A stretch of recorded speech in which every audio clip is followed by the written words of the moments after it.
Здравствуйте. Давай полицию. А вы кто? А вы?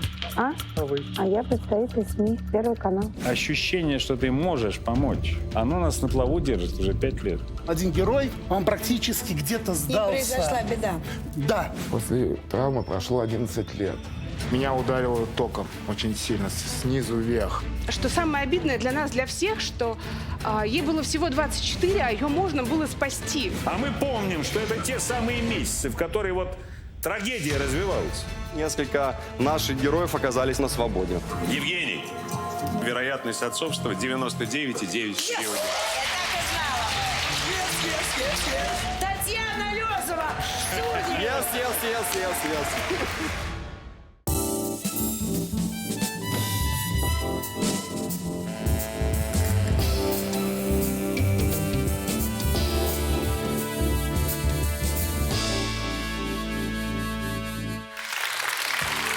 Добрый день. Мы вчера неосторожно стали праздновать 5-летие выхода программы в эфир и до сих пор не можем остановиться. Вот уже 5 лет программа «Мужское и женское» помогает жителям России разобраться в их бедах. Я вот уже на протяжении 1,5 лет добиваюсь встреч с теми детьми, которые у меня прожили год. Моего безвинного сына посадили в тюрьму, в которую он не совершал вот это преступление. На съемочной площадке мы обсуждали сложные жизненные ситуации и обычные семейные неурядицы, звездных персон и никому неизвестных людей из глубинки. Для того, чтобы вас окружали добрые люди, вам самой надо быть доброй. А если вы избиваете 87-летнюю женщину, ни о какой доброте речи идти не может. Что, болит еще до сих пор, что ли? Ну, конечно, как вы думали? Да я думаю, плюнуть, растереть да забыть. За эти годы вы увидели 1041 программу, и ни одна из них не оставила зрителей равнодушными. Не расстраивайся. Чего плачем? Ты хорошая. Я всегда смотрю вашу передачу. Да. А нам очень приятно. Сегодня герои наших эфиров встретятся с теми, кто все годы оставался за кадром. Вы узнаете, как живут участники программ после ее выхода, а также мы раскроем все секреты нашей кухни. Мы уже рассказали вам, кто-то не видел, может быть, вчерашний эфир, расскажу. Мы с Юлей два маленьких пятнышка на вершине айсберга.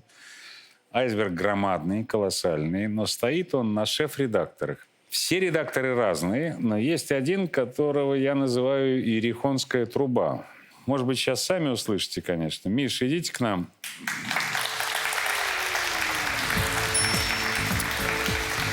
Прошу любить и жаловать Михаил Житомир. И смотрите, какой поворот-то. У сегодняшней программы должен быть шеф-редактор, верно ведь? Кто-то должен собирать. Так вот, Михаил собрал и сегодняшнюю, и вчерашнюю программу. Даже не знаю, как сейчас тебе сказать после того, что мы объявили, что ты делаешь эту программу, потому что обычно ты в своих программах помогаешь самым безнадежным людям. Ты знаешь, на самом деле нет безнадежных людей. Да? Надо, по крайней мере, хоть как-то протянуть им руку помощью, как-то попытаться помочь. Да, мы всегда пытаемся свести тех, которые губят свою жизнь в бутылке, да, с людьми, которые могут вытянуть их из этого. А люди, которые оказываются на дне своей жизни по какой-то причине, то, здесь мы помогаем, да, и эксперты, которые приходят к нам, тоже помогают нам этих людей. Нам это удается, да. Но у нас иногда это получается, иногда еще надо работать. Миша крайне изобретателен. И вот стоит вам позвонить в редакцию «Мужского-женского», как вот этот вот убедительный баритон-бас ответит вам: «Здравствуйте, вы позвонили в социальный проект Александра Гордона и Юлии Барановской. Мы вас слушаем. Это ты придумал социальный проект?» Я не знаю. Может быть. Мне приятно, что, может быть, ко мне это может отнести. Но по крайней я мере, не думаю, Миш, по крайней мере, ты к этому так и относишься. Да, абсолютно. Это не шоу, Ни это разу. некий социальный проект. Давай посмотрим, что ты успел сделать здесь в качестве представителя социального проекта. Мой бывший муж убил моего ребенка и закопал домашних животных. На кладбище домашних животных? Да. Ну, когда они плохо себя вели, я мог Google поставить. Откуда сломанная рука и неработающая нога у Вики взялись? Отравиться хотела таблеткой. А за что тут повеситься не за что, я уже думала. Вы можете сесть, а то вы упадете. Вот Я не вы хочу. Я не упаду. Да Вот упадете, я уже вот вижу. посмотрите, вы Ну тоже садитесь, пожалуйста. Вы Пашина родственница. Вы понимаете? Пашина... О, я же говорю. И узнали о том, что Надежда умирает. Надежда Балагурова воскресла и приехала к нам в студию. Давайте ее позовем. Ну вот просто надо было вовремя все остановить. А ты бумагу привез Какую бумагу? на разрешение На какое разрешение? долбить маленьких детей, 2 годика которые. Чего? У которых синяки везде. Ты что, обалделась, что ли? Вонючие. Мы социальный проект. И социальные проблемы, они не бывают в блесках, они не бывают там в стразах. Они бывают именно запахом, иногда даже с очень неприятным запахом. Я думаю, что именно как раз поднимая какие-то такие серьезные вопросы, если хотя бы один человек увидит нашу программу на примере наших героев, да, поймет, что он делает неправильно, я считаю, что я уже хотя бы 100% своей работы сделал. Из всех историй, из этого невероятного количества программ, которые вы сняли сначала, когда ты был редактором, потом, когда ты стал шефом, есть какая-то, которая запомнилась больше всего? Один герой лег мне в душу, потому что человек, как я говорил, он практически опустил руки, он практически где-то сдался. С ним произошла беда. Да, вот это очень важно. С ним произошла страшная беда, он остался без ноги, без руки. Но я надеюсь, что все-таки мы ему помогли. Это отличная программа, я не сдался. Давай вспомним, что с ним произошло, и потом сейчас поймем, что с ним происходит сейчас. Давайте. После травмы прошло 11 лет. Пришлось менять много вещей, привыкать, как бы переделывать. Протез как бы, он электрический, часа 2-3 в нем не проходишь, потому что вот она чашка, и когда в ней культя, она преет и потеет. Я так понимаю, что вы прошли весь путь от полного отчаяния, даже мысли о самоубийстве были. Да. У меня была мама. Я как бы вот тут чуть-чуть начал восстанавливаться, в этот момент она умерла. О, как бы Господи, это, Боже и этот мой. как бы был еще как бы один удар. Это как вообще кошмар. бы, как да. бы по мне. Вот. Дом пришлось еще раз Слушайте, как бы восстанавливаться. Еще раз. Как вас мордовало?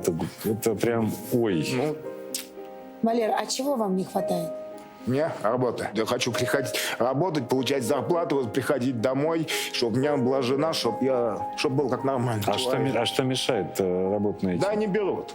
Я предлагаю вот после программы, там, может, завтра, послезавтра, приехать к нам туда, посмотреть, определиться. В редакцию нашей программы поступило, ну, я не знаю, сотни, десятки там, да, звонков. Женщины хотели познакомиться с нашим героем. У Валерия спросим, как он сейчас живет и хочет ли он жениться. Давайте его в студию позовем. Добрый день. Привет. Да, здравствуйте, все хорошо. Ну, теперь ты можешь на меня посмотреть. Спасибо. Я хочу сказать так. Я хочу просто сказать 3 спасибо. У меня 3 спасибо. Первое спасибо программе «Мужское и женское», лично вам, Юлия. Вот. Спасибо. За то, что вы пригласили меня сюда, как бы. В тот момент, когда проходила эта программа, или когда вы меня пригласили... Но ты был совсем плохой. Ты Да. И ехать вы не хотели. Ну да, был плохой настрой, была плохая психологическая составляющая, опять же. Ну, вообще я был плохой. Вы дали надежду, вы показали, что не все так плохо, а наоборот хорошо в этой жизни. Вот. Второе спасибо я хотел сказать Андрею Аркадьевичу. За то, что он сдержал слово, за то, что он мне дал шанс. И в этом шансе я понял, что я могу и не могу. И... То есть ты до сих пор работаешь? Да, я работаю, и надеюсь, я буду дальше работать. Я стараюсь, как бы делаю. Валера работает у нас, да? Увидел его счастливое лицо, и только сейчас я понял, что я человека сделал счастливым. Только сейчас я осознал. Знаешь, и сейчас уже, конечно, у меня мелькнули мысли. Андрей, мы посчитали, за 5 лет, что ты приходишь сюда в качестве эксперта, ты помог минимум 15 нашим героям. Кому деньгами? Машину, про- дяде Дядя Жене. Женя, потрясающий, Дяде Жене да. машину, я помню. Так я про это и говорю, да. Кому даже не помнишь чем. Это сколько же, наверное, год уже, да? Ну, около 7 Год. месяцев. Надо вообще, Валеру-то повышать Повышать должности. должность. Правильно. Понимаешь, повышать должности. Миш, вам нужно возвращаться к исполнению ваших прямых обязанностей, то есть это все-таки ваша программа. Все же да. Идите в аппаратную и влезайте к нам в уши. У всех в жизни есть предпочтения, у каждого в коллективе есть любимцы, даже в семье есть любимцы. У меня нет. Если говорить про шеф-редакторов, но лукавлю. Есть у меня одна любимица, хотя бы потому, что она очень вовремя поняла, что меня можно оставить в покое, а Юлю эксплуатировать в хвост и в гриву. Это именно тот человек, который заставляет Барановскую в любом регионе на каблуках сначала входить в кабинет большого чиновника, а потом на этих же каблуках ползать по канализации с утра до вечера, да, добиваясь того, что мы хотим добиться, справедливости. Это Оксана Шульга. Идите к нам. Добрый день. Я хочу вас поправить. Вы сказали, что Юля сначала идет в кабинет чиновников, а потом на каблуках изучает все канализации городов России. Все наоборот. Сначала мы лазим во всех канализациях, по несуществующим лестницам взбираемся вверх, а потом идем к чиновникам и Ну, задаем чтобы вопрос. они чувствовали, что запахло-то нормально. А давайте посмотрим, как вы там ползаете-то. Они считают, что как-то так люди должны попадать к себе в жилье. Это пол в жилой квартире. Это все фекалы стоят. Если бы я не видела всего этого своими собственными глазами и не видела платежки, которые приходят за это жилье, не разговаривала бы с людьми, я бы, честно говоря, никогда в жизни в это не поверила. Я бы хотела с вашей главой пообщаться. Наша глава сегодня, к сожалению, в командировке. Меня вдруг с какой-то стати снимаете. Мы будем поминать девочку 15-летнюю. Она умерла из-за врачебной ошибки. Да что ж такое-то? Я не могу давать никакой информации. Только с мамой, без вашего присутствия. Нельзя. Почему нельзя? Сказали не пущать. Ну что Кого вы не сделали? пускать? Вот, вас, Кого? Вас получается. А, нас? Да. Вы что делаете? Я журналист.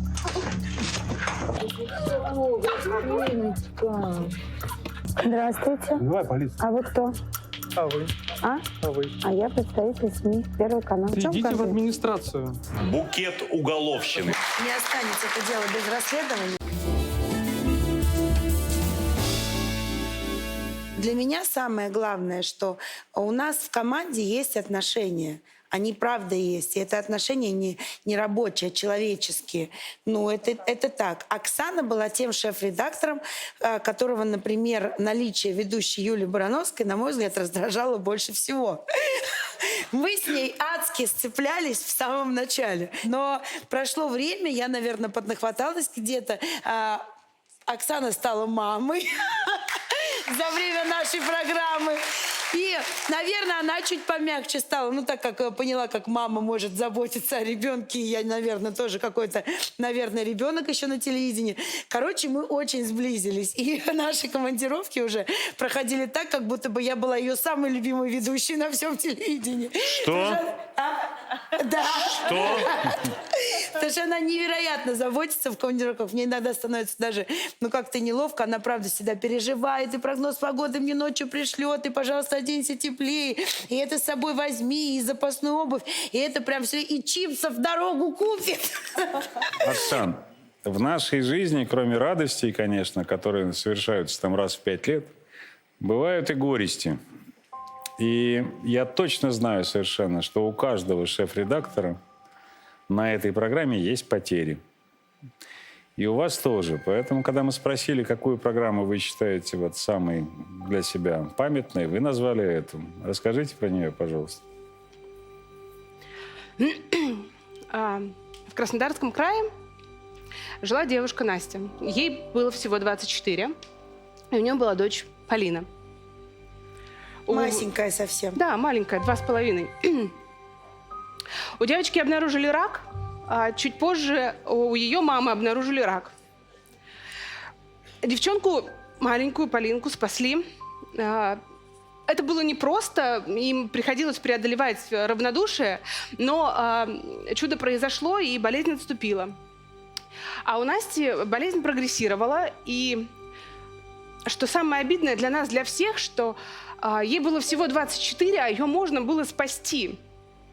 А ее просто игнорировали. Ей сказали: иди домой, тебе места здесь нет, иди домой. Почему-то после нашей программы нашлось место в реанимации города, нашлось место в той больнице, откуда ее выгнали, индивидуальная палата отдельная. А до этого говорили, ну в коридоре можно положить. Но было уже поздно. Спустя 2 месяца после выхода программы Насти не стало. Давайте посмотрим на экран. Я родила дочку. Все было нормально. В год сказали, что у нее рак. Я ждала, пока вылечат мою дочь, и мне становилось все хуже. Не плачу, не плачу. Ты вытерешь маме слезки? В больницах от нее отказались. То есть ее не принимают. Выписали домой. Домой. Домой умирать. Просто отправили человека. А опухоль росла. За 2 месяца она выросла до 25 сантиметров. Я не могу смотреть, как моя дочь угасает. Газ отключили и не подключили к тому моменту. Долг 13 тысяч. Мы же не в Сибири. Значит, обойдутся без газа. Декабрь, январь, февраль. А мы помним, что это те самые месяцы, в которые вот трагедия развивалась. Настю уже записали на прием к онкологу. Любая возможная помощь будет оказана. После программы, благодаря Андрею Ковалеву, мы смогли отправить скорую помощь за Настей для того, чтобы транспортировать ее в Москву.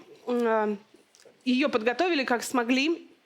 Она была погружена в реанимационный автомобиль, но на пути в Москву у нее открылось сильнейшее кровотечение. Машину развернули. Ее, слава богу, приняли в реанимации Краснодара.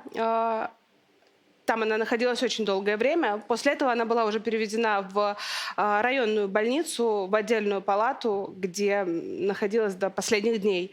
Но хотя бы там она могла общаться со своей семьей, с мамой, папой и, самое главное, с дочкой. Мама покойной Наталья Кандаурова сегодня приехала в эту студию. Наталья, идите к нам.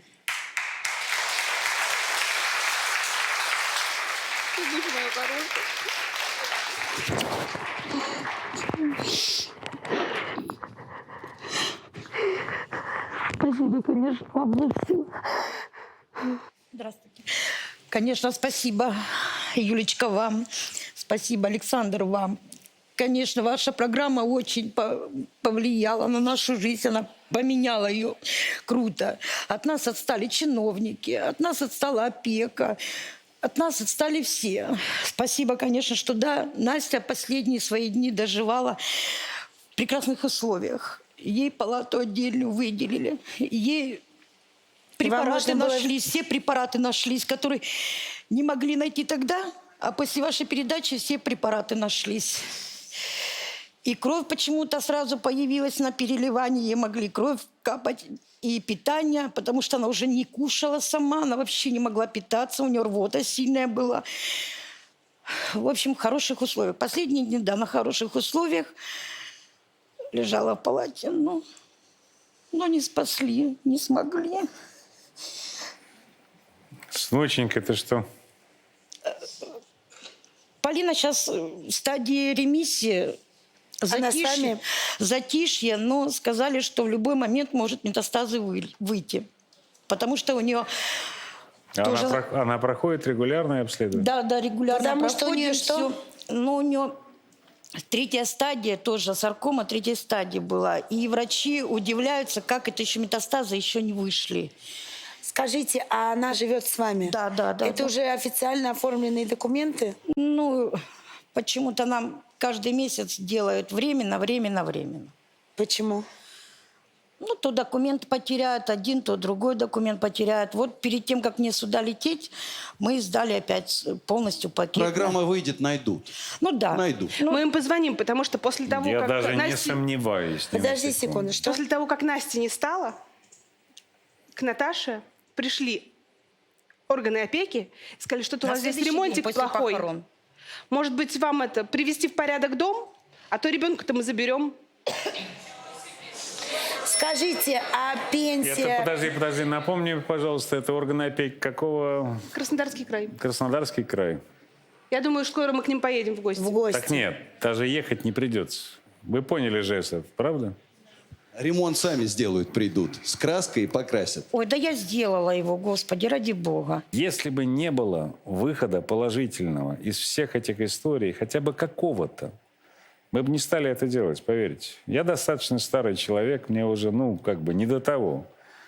Но ощущение, что ты можешь помочь с помощью Первого канала, с помощью того, что это средства массовой информации, с помощью экспертов наших, да, оно нас на плаву держит уже 5 лет. Смотрите нас, тем самым вы нас поддержите. Вам спасибо громадное. Спасибо.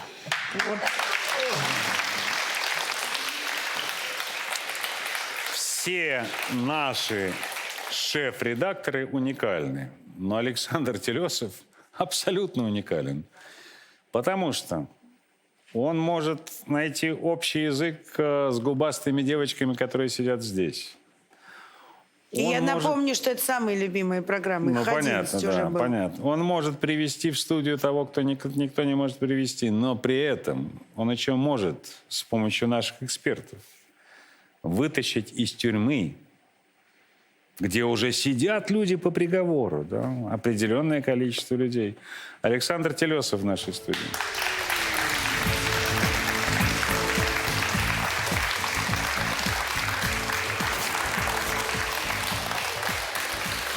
Здравствуйте. Всех нас с 5-летием. Да. Как человек, который работает на телевидении много лет, хочу сказать, что 5 лет для телевизионного проекта – это очень много. Ты знаешь, я тебе скажу, отвечу. Я тоже много лет работаю на телевидении, у меня никогда такого долгого проекта не было.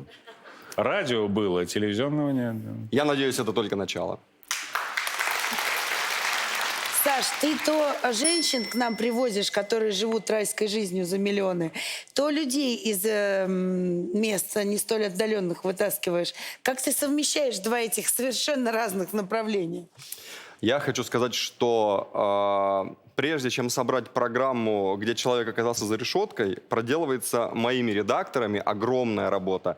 То есть это как подготовиться к какому-то важному судебному заседанию. То есть мы перечитываем все тома уголовного дела, а ребята вычитывают, Потому что таких выискивают. писем много, потому что каждый родственник всегда считает, что его родственник точно незаконно осужден, правильно же? Да, и вот из этой массы историй, которых каждый день поступает много, нужно выбрать какую-то одну историю, понять, что эта история действительно, в которой человек сидит незаконно, и мы начинаем работать. Иногда над такой историей мы работаем месяц, иногда 2, иногда 3. Иногда я даже забываю про эти истории, потом мне ребята говорят, вот ты знаешь, мы там нашли важного свидетеля.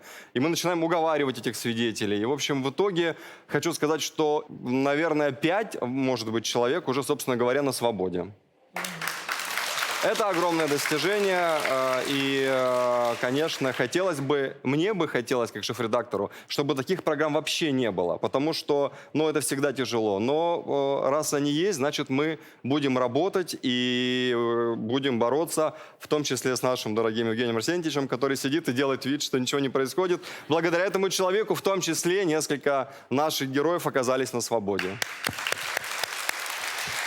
Вам большое спасибо. Поскольку все должны понять, вот сегодня такое время, что адвокат без помощи средств массовой информации практически, он как без оружия, он ничего не может сделать. Но из всех программ единственная программа «Мужское и женское», которая реально помогает, вы понимаете. И это, если бы на вас равнялись и другие, то уже бы у нас бы наступил бы порядок в России. Сейчас давайте посмотрим фрагмент из ваших программ. Моего внука, Городова Андрея, осудили ни за что. Еще 2 его друзей. Вы же видели убийцу? Конечно. Он сказал одну фразу: давать показания не буду, но пацаны не виноваты. Преступник ходит на воле, бьет всех. Убивает до сих пор убивает. Как заведенная повторяла мне фразу: когда мне станет легче, когда мне станет легче. На концерте в Питере вы буквально потеряли сознание. Ну, я могу честно сказать, что здоровье, конечно, у меня немножко испортилось. Ну, за ужин можно спокойно потратить 500 000, так-то, если говорить честно. Бабки-то откуда?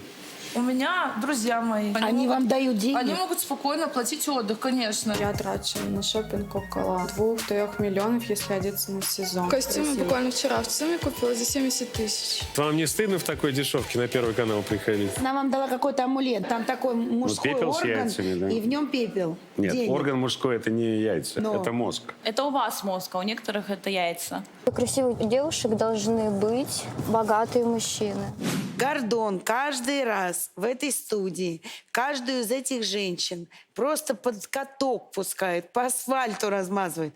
Они все идут к нам и идут. Александр Телесов уникален еще и тем, что кроме того, что он помогает освободить из тюрьмы людей, которые незаконно там Он умеет сидят. снимать бразильские сериалы. Да, Это нет. был главный сериал на этой программе. Да. Его помнит вся страна. Это когда Татьяна Лёзова искала отца своему ребенку.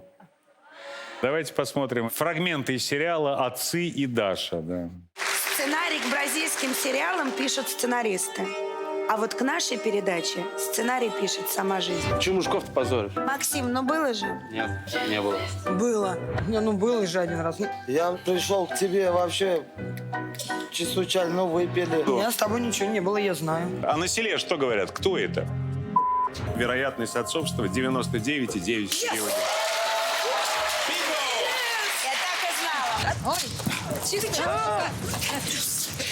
Пользуешься, что здесь народ, что ли? Я бы забрала не только Дашу, но и Ваню тоже, так как все-таки Ваня родной брат Даши. Что случилось? Почему детей забрали?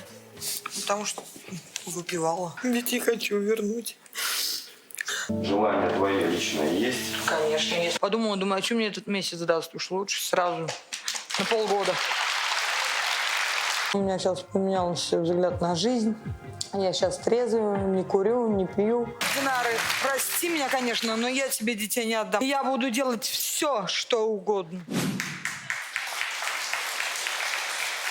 Не поверите. Сами не верим. Народ не Специальный простит нам, если бы этого не было. сюрприз для Александра Телесова. Татьяна Лёзова в студии. Yes.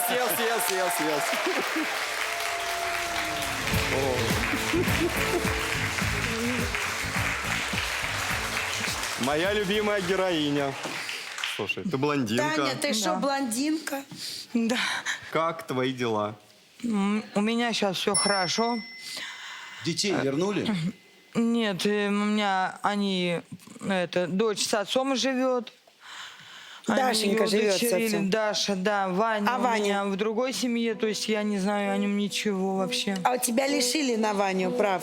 И на Ваню, и на Дашу. А у тебя что с жизнью? У меня после реабилитации сейчас все хорошо. Ты не пьешь? Не пью, не курю, 4-й год.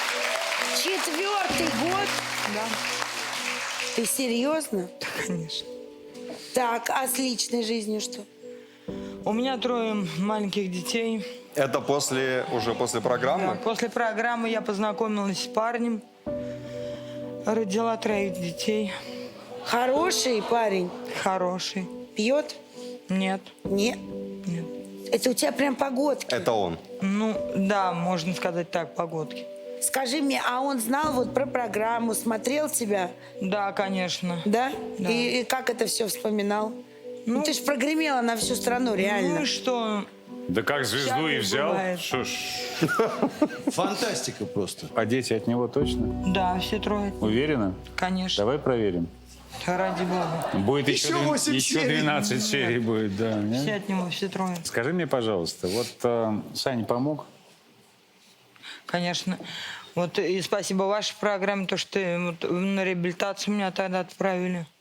4 года человек не пьет. После последней программы, где она пришла, рассказала о том, что она больше не пьет и уезжает жить к себе, первый раз за все там вот 7 или 8 серий я не выдержал, я вылетел из аппаратной, и вот здесь тебе за кулисами трес ее за плечи и говорил, если ты начнешь бухать... Потому что мы переживали за нее. Ребят, это 5 лет интенсивной, ежедневной жизни. Вот здесь за кулисами, вот здесь в студии и так далее. Если кто-то еще раз задаст мне вопрос, это актеры или нет, просто плюну в лицо, учтите это.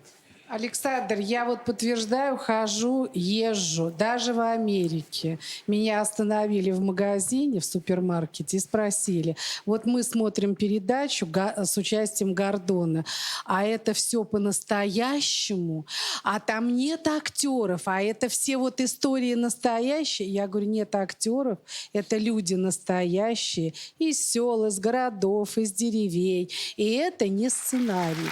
Восхищаются очень. Понятно, честно что, скажу. конечно.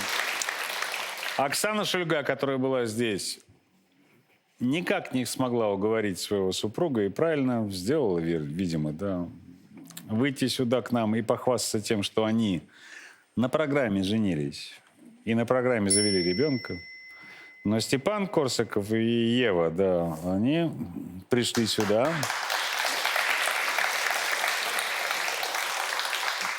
И буквально эти 5 лет для них стали, по сути дела, да, семьей. Расскажите, ребят. Ну, с чего начать? Не дадут мне соврать мои коллеги. Профессия корреспондента, мы на тот момент были корреспондентами вместе, я и Ева, она предполагает некую романтику. Да. Романтику поездов, романтику подъездов. Спать в подъезде, конечно, да. Романтику машин, переездов и дальних закоулков. И, наверное, эта романтика нас свела, наверное, так. Да? Спасибо этой программе, что она помогла мне найти свою любовь, свою судьбу. У нас появился прекрасный сын, Федор. Круто! Спасибо. Вот смотрите, за то время, что мы делаем эту передачу, у меня тоже 2 прекрасных сыновей появилось. Александр и Федор. Да, мы знаем. А почему же вы не говорите, что у Миши Житомира за это время дочка родилась? Если мы будем перечислять всех... Я, кстати, хочу сказать, что Ева много лет была вот, кстати, корреспондентом вот моей Миша бригаде. с дочкой. И вывозила Таню, и всю Танину семью. И в Большеорловском есть 2 знаменитости. Татьяна Лёзова и Ева. Потому что Еву там все знают. У программы есть руководство. Я хочу руководителей проекта Юлию, Валентину и Мариану позвать к нам в студию.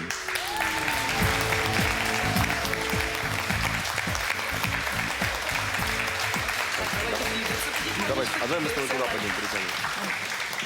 5 лет мы делаем эту программу, и впервые я тут села и... 3 градуса, и все, и мурашки побежали, конечно. Мурашки, да. Как у нас отношения, смотрите. Да, посмотрите, Саш, помолчи, Саш, подожди, дай я скажу. Саш, пожалуйста, давай не надо, пожалуйста, не начинай сядь, пожалуйста. Вот сейчас Саша! чтобы я тебе сказал, да, и все. Помолчи. Садись. Я ушел. Смотри, у меня есть еще одна фишка, покажи мне, пожалуйста. Все, я ушел. Нас попросили рассказать про программу «Мужское и женское». Мы обычно остаемся за кадром, поэтому говорить умеем не очень хорошо. Но однажды, Мотивировать мы только 5 умеем. лет назад, в августе, руководство Первого канала обратилось к нам с приказом создать новое дневное ток-шоу с Александром Гордоном и еще кем-нибудь. Ну, логично было женщиной. Да, и тут я поняла, что вот он тот Кощей, чья смерть за нами пришла. Вот, потому что справиться с Гордоном — это такой умный мужчина. Я понимаю, что все. Карьера закончена. Думаем, нужна ему соведущая. И пошли, что девочки делают, когда расстраиваются? Мы пошли кушать. Мы пошли заедать это горе, сидим, едим у нас в телецентре и смотрим по телевизору, показывают Юлю Барановскую. Да, это было пост-шоу одной известной программы. Да, и мы такие смотрим, говорим, а сделайте громче, пожалуйста. Громче сделать. И тут Юля говорит, значит, там была история про то, что девушки строят личную жизнь, и Юля, как эксперт, должна была объяснить им, в чем они были неправы в построении отношений. И тут Юля говорит фразу, после которой мы поняли, что все, это точно наша ведущая. Юля говорит, да я свою грудь после 3 детей могу за головой завязать, а ты мне говоришь, что ты кормить не будешь грудью. Да, после этого мы пригласили Юлю на тракт. Собственно, там мы все у нас было порядка 20 претенденток на роль соведущей для Александра Гордона. Да. Но и самый первый тракт был назначен с Юлией Барановской. Тракт начался. И мы поняли, что в остальных трактах смысла просто нет, да, потому что вот она отменили. наша ведущая. Да, мы все остальное отменили. Мне был задан простой вопрос. Вот с этой ты да или нет? Тракт был приблизительно очень, помните, да? Что-то там... Мы сами сидели как герои, да. Да, ти-ти-ти-ти-ти-ти-ти. Я через 10 минут вышел, говорю, наша, берем. Да, так и было, правда. Вы, продюсеры этого шоу, расскажите нам, что будет дальше. К сожалению, мы сказать не можем. Знаете почему? Потому что наши герои настоящие, и только жизни наши герои нам могут рассказать, что будет дальше. Какая ты умная. Мы руководство программы. Мы любим цифры. Ребята, у нас за это время Юль, родилось 7 детей. 7 детей родилось за 5 лет на программе. Да, редакционные. Мы посчитали Сашиных детей, потому что как бы он ни мнил себя самым умным, он с самого начала с нами. 8! Никите моему тоже 5 лет. Вот, 8 детей. А еще...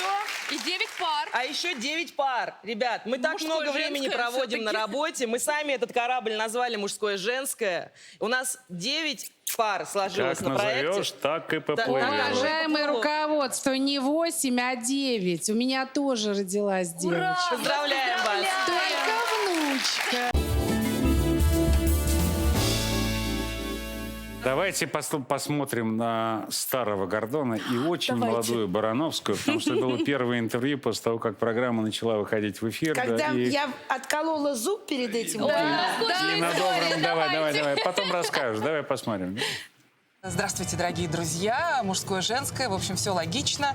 Что это за программа, какие там страсти. И вообще, не боитесь ли вы Александра Гордона? Потому что обычно он как каток по-женскому. Вы знаете, я не боюсь. Мне кажется, он должен меня бояться по одной простой причине. Потому что говорю я очень много. Ага.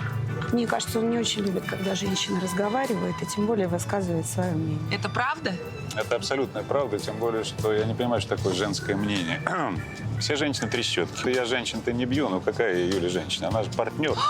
Вы сразу сработались? Это было легко? Юль, вот лучше вас спрашивать. Я не помню мужчины, который бы не захотел со мной иметь дело. Таких не было в моей практике. Вы не устали вообще разбираться вот в этих дрязгах, что хочет женщина, чего не хочет мужчина? Вы же не хотите услышать от меня честный ответ. Поэтому Это была шутка. Поэтому я сейчас совру. Нет, я никогда не устану разбираться в этих сложных сплетениях мужской и женской. Ой, как красиво.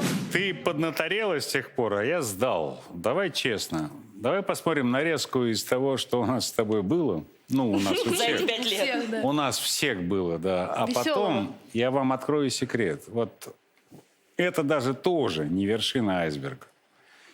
На программе работает больше 100 человек. Если получится, мы большинство из них позовем в студию после этого. Давайте посмотрим. Есть мужчины, которые без секса готовы просто дарить подарки и ухаживать за женщиной. Ну, как бы, короче, вот вся ситуация, я вот вообще, молодец. Сидеть. Что значит, он ее дочь кормит? Да бред, это бред. А вы дни рождения их помните? Да. Когда? Не знаю. А она кусается, да? Да. А меня не кусила, я что, фартовая, да? Нет. Тварь ты! Вот это зря! А какое у тебя образование?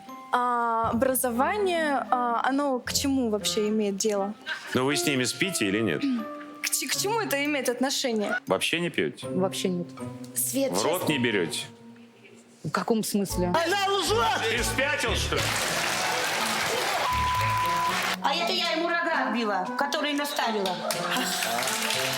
Я омываю этой женщине ноги.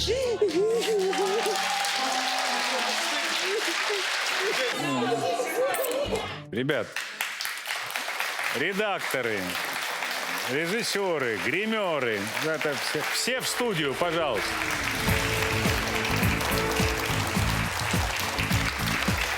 Групповое фото будет?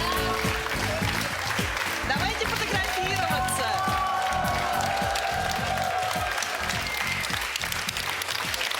И это еще не все. Нет, далеко не все. Конечно, спасибо вам всем огромное, что вы помогаете. Помогаете людям. И вот низкий поклон за то, что вы неравнодушны. Вы знаете, когда общаешься с кем-то, тебя там спрашивают, а вот что ты сделал, да? Ты там начинаешь думать, что ты сделал и так далее. Но благодаря вашей передаче мне всегда есть что сказать. Поэтому спасибо. Я хочу вот к конкретике перейти. Мать разговаривает с дочкой и говорит: я не хочу, чтобы ты совершал ошибки в жизни, свои собственные, учись на моих. Но ведь есть люди, которые сидят перед экраном, у них нет близкого человека рядом, нет этой матери. А вы понимаете, что вот вы все виртуальная мать, частичка вашей души, частичка ваших сердец помогает людям, которые одиноки перед телевизором, обретать счастье и находить решение своих проблем. Огромное вам спасибо. Спасибо. Андрюш, вот тут мы должны тебе все поклониться, потому что...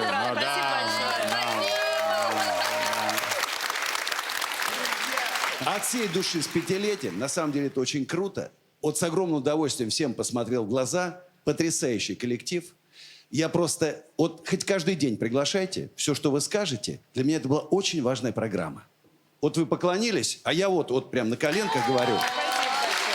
Пригласите меня на 50-летие, прошу вас! На 50-летие пригласите!